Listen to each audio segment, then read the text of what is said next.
Idea video anganwadi ಮಕ್ಕಳ ತಾಯಂದಿರಿಗಾಗಿ. ನಮಸ್ಕಾರ.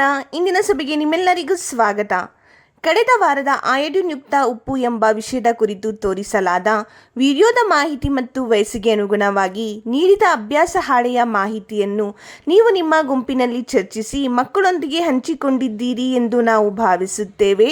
ನಿಮ್ಮ ಆಲೋಚನೆಗಳು ಮತ್ತು ಅನುಭವಗಳು ನಮಗೆ ಮುಖ್ಯ. ದಯವಿಟ್ಟು ಅವುಗಳನ್ನು ನಮ್ಮೊಂದಿಗೆ ಹಂಚಿಕೊಳ್ಳಿ. ಈಗ ಇಂದಿನ ಕಾರ್ಯವನ್ನು ಪ್ರಾರಂಭಿಸೋಣ. ಅಲ್ಲಿಯವರೆಗೆ ನಾವು ವಿಡಿಯೋವನ್ನು ಇಲ್ಲಿ ಪಾಸ್ ಮಾಡೋಣ. ಬನ್ನಿ ಈಗ ಮುಂದಿನ ಚಟುವಟಿಕೆಯನ್ನು ಮಾಡೋಣ. ಇದರ ಹೆಸರು ಮಾಡಿ ನೋಡೋಣ. ಎಲ್ಲ ತಾಯಂದಿರು ಸಾಲಿನಲ್ಲಿ ನಿಂತುಕೊಳ್ಳಿ. ಪ್ರತಿಯೊಬ್ಬ ತಾಯಂದಿರು 2 ತೋಳುಗಳಲ್ಲಿ ಮತ್ತು ಅವರ ಕಾಲುಗಳ ನಡುವೆ ಬಲೂನ್ ಹಿಡಿದಿರಬೇಕು.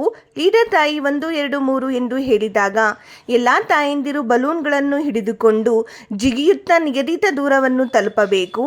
ಯಾವ ತಾಯಿ ಮೊದಲು ಸರಿಯಾದ ರೀತಿಯಲ್ಲಿ ನಿಗದಿತ ಸ್ಥಳದವರೆಗೆ ತಲುಪುತ್ತಾರೋ ಆ ತಾಯಿ ವಿಜೇತರಾಗುತ್ತಾರೆ. ಈ ಆಟ ಮುಗಿಯುವವರೆಗೆ ವಿಡಿಯೋವನ್ನು ಇಲ್ಲಿ ಪಾಸ್ ಮಾಡೋಣ.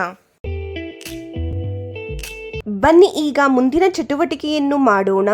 ಇದರ ಹೆಸರು ಏನಾದರೂ ಹೊಸದನ್ನು ಕಲಿಯೋಣ. ತ್ರಿವರ್ಣ ಸ್ಯಾಂಡ್ವಿಚ್ ಮಕ್ಕಳು ಇಷ್ಟಪಡುವ ರುಚಿಕರವಾದ ಮತ್ತು ಬಣ್ಣ ಬಣ್ಣದ ತಿಂಡಿಯಾಗಿದೆ. ಇದನ್ನು ತಯಾರಿಸುವುದು ಕೂಡ ಬಹಳ ಸುಲಭವಾಗಿದೆ.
ಈ ವಿಡಿಯೋದಿಂದ ನೀವು ಹೇಗೆ ಪ್ರಯೋಜನ ಪಡೆಯಬಹುದು?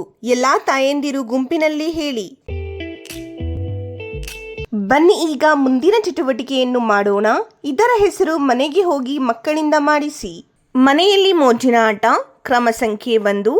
ಮನೆಯಲ್ಲಿ ಮಗುವಿಗೆ ವಿವಿಧ ಆಕಾರದ ವಸ್ತುಗಳನ್ನು ಹುಡುಕಲು ಮತ್ತು ಆ ವಸ್ತುವಿನ ಆಕಾರವನ್ನು ಹೇಳಲು ಪ್ರೇರೇಪಿಸಿ. ಕ್ರಮ ಸಂಖ್ಯೆ 2. ಮಗುವಿನ ಕೈಗೆ ಅರಿಶಿನವನ್ನು ಹಚ್ಚಿ ಹ್ಯಾಂಡ್ ಶೇಕ್ ಮಾಡಿಸಿ ವಸ್ತುಗಳನ್ನು ಸ್ಪರ್ಶಿಸಲು ಹೇಳಿ. ಸೂಕ್ಷ್ಮಾಣುಗಳು ಹೇಗೆ ಹರಡುತ್ತವೆ ಎಂಬುದನ್ನು ಚರ್ಚಿಸಿ. ಕೈ ತೊಳೆಯುವ ಮಹತ್ವವನ್ನು ವಿವರಿಸಿ ಮತ್ತು ಕೈ ತೊಳೆಯುವ ಪಾತ್ರಾಭಿನಯ ಮಾಡಿಸಿ. ಕೊಟ್ಟಿರುವ ಅಭ್ಯಾಸ ಹಾಳೆಯಲ್ಲಿ ಮಕ್ಕಳ ವಯಸ್ಸಿಗೆ ಅನುಗುಣವಾಗಿ ಚಟುವಟಿಕೆಗಳನ್ನು ನೀಡಲಾಗಿದೆ. ಈ ಚಟುವಟಿಕೆಗಳನ್ನು ಅರ್ಥ ಮಾಡಿಕೊಂಡು ಮಕ್ಕಳಿಗೆ ಮಾಡಿಸಿ. ಕೊಟ್ಟಿರುವ ಚಟುವಟಿಕೆ ಮತ್ತು ಅಭ್ಯಾಸ ಹಾಳೆಯನ್ನು ಮಾಡುವುದರಲ್ಲಿ ಮಗುವಿಗೆ ಸಂತೋಷವಾಗಿದೆ ಎಂದು ನಾವು ಭಾವಿಸುತ್ತೇವೆ. ದಯವಿಟ್ಟು ಈ ಅನುಭವವನ್ನು ನಮ್ಮೊಂದಿಗೆ ಹಂಚಿಕೊಳ್ಳಿ. ಇಂದಿನ ಚಟುವಟಿಕೆಗಳು ಇಲ್ಲಿಗೆ ಮುಕ್ತಾಯವಾಯಿತು. ಇನ್ನಷ್ಟು ಹೊಸ ಮಾಹಿತಿ ಮತ್ತು ಚಟುವಟಿಕೆಗಳೊಂದಿಗೆ ಮುಂದಿನ ವಾರ ನಿಮ್ಮನ್ನು ಭೇಟಿ ಮಾಡುತ್ತೇವೆ.